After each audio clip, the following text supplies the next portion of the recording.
Essayez de deviner à combien s'est vendue la pire propriété que j'ai jamais visitée. Quand on est courtier immobilier, on visite pas juste des maisons de l'année clés en main, là, les maisons de rêve que tout le monde veut. Ça peut arriver qu'on travaille avec des investisseurs, des gens qui veulent faire des flips, puis des maisons pour bricoleurs, ça peut arriver que c'est pas tout le temps beau. La maison que je vous parle aujourd'hui était située dans un secteur de campagne, puis je pense qu'il y avait à peu près tout ce que tu veux pas voir dans une maison. Premièrement, il faut savoir que c'était une reprise de finances, donc la banque vendait directement la propriété, sans garantie légale, au risque et péril de l'acheteur, bien évidemment. Puis en plus de ça, ils ont joué un addendum d'à peu près 8 pages qui finissait plus, disant qu'ils se déresponsabilisaient de toutes les problématiques de la propriété. Ça commence bien. En plus de ça, ça faisait à peu près 1 an et demi que la propriété était pas habitée.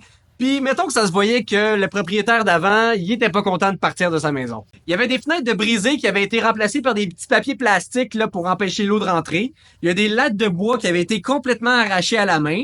Il y avait même des trous de fusée à plomb partout dans le gyps, dans les murs de la propriété. Déjà là, on pourrait se dire que ça fait une belle histoire, puis on pourrait s'arrêter là.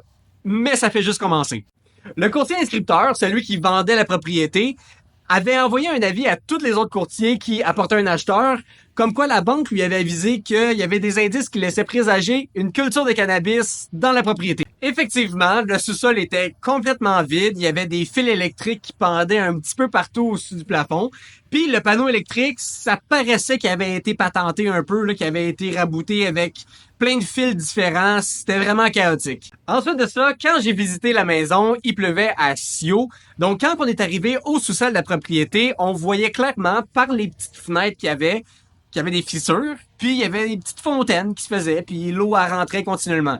L'odeur d'humidité dans cette maison-là était incroyable, ça pognait au nez, c'était épouvantable. Puis là, la prochaine partie de la vidéo, c'est âme sensible s'abstenir parce que c'est vraiment délicat. Parce que si seulement c'était juste l'odeur d'humidité qu'il y avait dans cette propriété-là, mon client m'a fait apercevoir que partout un petit peu en bas des solages, dans le fond du solage de béton qui était complètement découvert, il y avait comme une belle ligne brune tout autour du solage. Vous voyez peut-être aussi que je veux en venir avec ça. On s'est aperçu un petit peu après, avec le courtier du vendeur qui a fait des recherches avec la banque et tout, qu'il y avait potentiellement des indices qui laissaient présager que il y avait pas juste eu, mettons, une inondation dans la propriété, que c'était le système septique au complet qui avait refoulé, s'était déversé entièrement dans le sous-sol de la propriété. Donc, je vous laisse déduire qu'est-ce que c'était la belle petite marque sur le solage autour de la maison. Puis là, je vous en parle aujourd'hui de ce que je me souviens, qu'est-ce qui était le plus gros, mais honnêtement, cette propriété-là était complètement achetée à terre. Je sais même pas si l'acheteur qui a fini par l'acheter a gardé la structure telle quelle. Honnêtement, avoir été de l'avant avec cette propriété-là, je pense que j'aurais pu refiler mon calepin complet d'experts à mon acheteur. Que ce soit des ingénieurs en structure, spécialistes de faux septiques, spécialistes en qualité de l'air. Il y avait besoin de tout vérifier dans cette propriété-là. Bref, vous vous êtes sûrement rendu à ce point-là de la vidéo que cette propriété-là a jamais été vendue, qu'elle aurait jamais pu se vendre. Ben, vous vous trompez. Pour le fun, vous pensez qu'elle s'est vendue à combien? Dites-moi ça dans les commentaires.